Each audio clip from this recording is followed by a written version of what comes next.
dipaartimentii yookaan immoo fiildii akkamitti filanna. Yuunivarsiitii gaafa galtan dipaartimentii kan filachuutu gaariidha. Dipaartimentii immoo gaafa filannu xiyyeeffannoo keessa maaloo galchine gaariidha kan jedhu gaafii namoota baay'eetii yeroo baay'ee barattoonnis gaafii kana na gaafatu. Dipaartimentii gaafa filannu ija keenya dunuunfanneetu akkuma nutti dhufetti filachuun nurra hin jiraatu.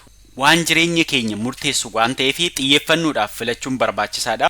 Itoophiyaa keessatti dipaartimentiin kan filatamu yeroo baay'ee barattoonni utuu hin jaalatini dipaartimentii kan isaaf filatanii. Kana jechuun dipaartimentii barbaadan hin galchitu isarratti hundaa'aniitoo dipaartimentii barbaadan tarii immoo dipaartimentii hin barbaanne isinii kennuu danda'u. Kanaafiyyuu dipaartimentii gaafa filattan of eeggannoodhaan filachuutu isinirra jiraata. Tarkaanfiiwwan 6 dipaartimentii keenya dipaartimentii barbaannu filachuudhaaf nu gargaaran viidiyoo kana keessatti isiniifan dhiyeessa. Tarkaanfii tokkoffaanii dipaartimentii barbaadan filachuudhaaf xiyyeeffannoo keessa galchuun kan isinirra jiraatu maaliifan dipaartimentii kana filadhe yookaan immoo maaliif kaayyoon koo maali kan jedhu xiyyeeffannoo keessa galchuu isinirra jiraata. Kaayyoo kana gaafa laaltanii har'a yookaan boru duwwaa laaltanii otoo hin taane hawaasa keessa jiraattan keessatti dhiibbaa fiduudhaaf garaagarummaa fiduudhaaf ashaaraan sin dhiistanii deemuu barbaadda maalidha inni kan jedhu xiyyeeffannoo keessa galchuu qabdu. Umurii keessan guutuu lafarra guutummaatti gaafa jiraattanii ashaaraa akkamiiti keessanii darbuu kan barbaaddan yookaan immoo jijjiirama akkamiiti fiddanii too darbuu kan barbaaddan kan jedhu xiyyeeffannoo keessa galchuu qabdu. Kaayyoon ati waan tokko hojjettuu fi murteessaadha. Jireenya kee keessatti kaayyoo maalii qabda? Parpasiin ati qabdu maali? Maal raawwattee darbuu barbaadda? Maal milkeessitee darbuu barbaadda? Maal hojjechuu barbaadda? Kanaafiyyuu dipaartimentiin ati filattu wanta ati hojjechuu barbaaddu biyya lafaa kanarratti wanta ati gumaachitee darbuu barbaaddu sanaafi kan si qopheessu ta'uu irra jiraata malee haala yeroo irratti laalteetu yookaan immoo gabaa amma jiru irratti hundoofteetu filachuu sirra hin jiraatu. Dipaartimentiin ati filachuu qabdu kaayyoo keessan akka milkeessituuf kan si gargaaru ta'uu irra jiraata. Lammaffaa tarkaanfii kam durayyuu of beekuun barbaachisaadha. Fedhiin kee yookaan immoo paashiniin ati qabdu maalidha inni? Maal hojjechuu barbaadda? Maalitti gammada keessi kee? Rakkoon ati furuu barbaaddu hawaasa keessatti maalidha inni? Namoota rakkoo garaagaraa keessa jiran namoonni ati gargaaruu barbaaddu namoota akkamiiti isaan? Maal uumuu barbaadda yookaas immoo hoogganuu barbaadda yookaan maal geeddaruu barbaadda? Maal yoo geeddarame sitti tola? Paashiniin kee maalidha inni?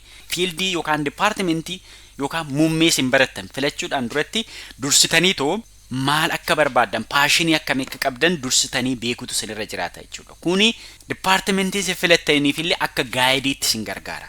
Tarkaanfii sadaffaa cimina barnootaa keessan madaaluudha. Kana dura barumsa kamitti cimoo turtan? Isa kanaaf gireedii keessan laaluu dandeessu.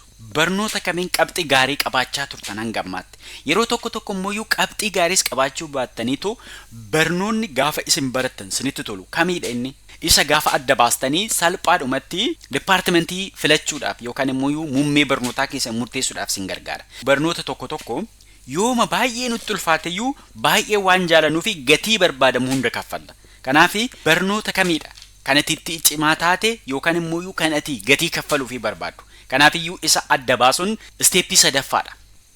Isteeppii afuraffaa waa'ee muummee sanaa gadi fageenyaan qorachuu qabdu. Muummee suni gabaarratti yeroo ammaa kana mi'aa waan ta'eef gara fuulduraattis mi'aa ta'a jechuu miti.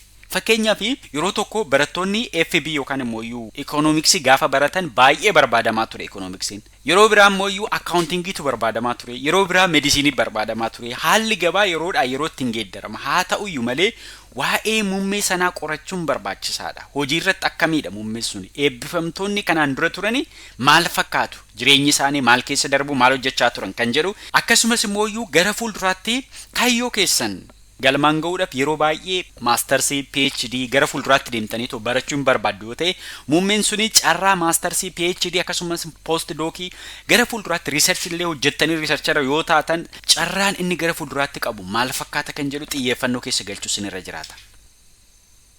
Isteeppii shanaffaan dipaartimentii filachuu keessatti isin hojiirra oolchuu qabdan jedhee ani yaadu gorsa fudhachuu qabdu. Haa ta'uyyuu malee of taataniitu murteessuu qabdu. Barataa isin dura turerraa eebbifamtoota dipaartimentii sanaan eebbifaman irraa barsiisarraa odeeffannoo yookaan information sassaabuu qabdu. Gorsa isaanii dhaggeeffachuu qabdu. Keessattuu muuxannoon isaanii maal fakkaata? Maaliif namni gaafa gaafattanii dipaartimentii kana filadhu jedhee waan baay'ee sin jedheetu push sin gochuu danda'a. Sanarra experiencein isaa maal fakkaata? Muuxannoon isaanii maal keessa darba? Bu'aa maalii qaba kan jedhu gadi fageenyaan ilaaluu sinirra jiraata. Kun jireenya dhuunfaa keetiiti. Kanaafiyyuu eenyumaayyuu gammachiisuudha. Hiriyaan kee namni biraa waan filateef maatiin kee kana gali waan sin jedhanii fi dipaartimentii sana galuu sirra hin jiraatu. of taatee murteessuu sirra jiraata. Wanti guddaan kaayyoo keeti. Barnoonni suni kaayyoo kee akka galmaan geessuuf si gargaaruu qaba malee kaayyoo kee sana si geeddarsisuu hin qabu. Jaafa hubannoo gabaati. Dipaartimentii filachuu keessatti hubannoon gabaa baay'ee murteessaadha. Kana jechuun maal jechuudha? Yeroo tokko barattoonni dipaartimentii hin barbaadamne barachuudhaanii ergasii boodatti salphaadhumatti hojii argachuudha baay'ee yeroo rakkatan argaan ture. Kanaafiyyuu dipaartimentii gaafa filattanii gabaarratti barbaadamina qabaa kan jedhu yaadutu sinirra jiraata. Fakkeenyaaf niikular meedisiiniin biyya keenyatti erga barsiifamuu jalqabee ture jira. Warri niikular meedisinii baratanii toobaan yeroo itti hojii barbaadan yookaan dipaartimentii sanaan hojii argachuu rakkatan argaa turre. Rakkoon akkasii akka mudanne gabaarratti barbaadamaadha kan jedhu ammatti barbaadamaa yoo hin taane gara fuulduraatti maal fakkaata kan jedhullee xiyyeeffannoo keessa galchuu qabna. Ammas irra deebi'ee kanan sinitti mu kaayyoo yookaan parpazii sin qabdan malee guutumaa guutuutti gabaadha jettaniitoo gabaarratti hundaa'uu hin qabdan. Garuu xiyyeeffannoo keessa galchuu qabdu. Egaan walumaa galatti cuunfaa isaa kana gaafa walitti finnu tokkoffaa murteessaan kaayyoo keessani. Lammaffaan paashinii yookaan immoo fedha sin qabdan. Sadaffaa cimina sin qabdan. Afuraffaa qorannoo guutanii bu'aa qorannoo sin argattan irratti hundooftanii. Shanaffaa gorsa namoota biroo akka galteetti fudhattanii. Jahaffaan hubannoo gabaa. Torbaffaan murtoo mataa keessanii fudhachuudha. Egaan haala kanaan dipaartimentii barbaadan filachuu dandeessu. Kanaafiyyuu dipaartimentii gaafa filattan tokkoffaa irratti ijoo kan ta'uu qabu parpazii yookaan kaayyoodha. Kaayyoo keessaniif kan sin milkeessuu danda'u barumsa isaaf barumsa filattu. Odeeffannoo gaarii akka argattan nan abdadhaa. Gaafii yoo qabaattan koomentii irratti na barreessaa. YouTube kana share, like, subscribe naa godhaa isiniin jedha. Galatooma.